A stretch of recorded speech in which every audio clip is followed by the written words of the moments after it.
Hello dancer, good news for you all. Alaiaron Foundation हाय Bodoland ओनसोल आरो आसामनि डान्सारफोरनि थाखाय मोजां खाबु लानानै फैदों।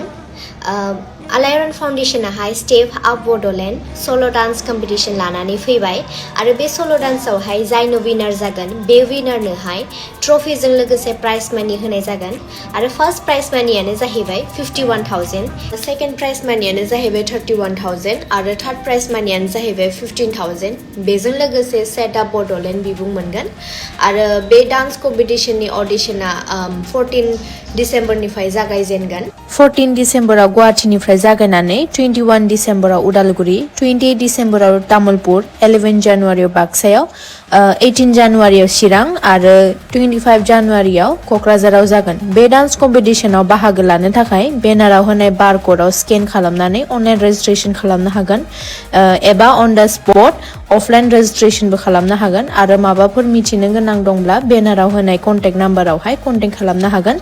So hurry up dancers, show your talents and moves. So एसेनोसै खुलुमबाय बयनिसिमबो गोजोन्थों।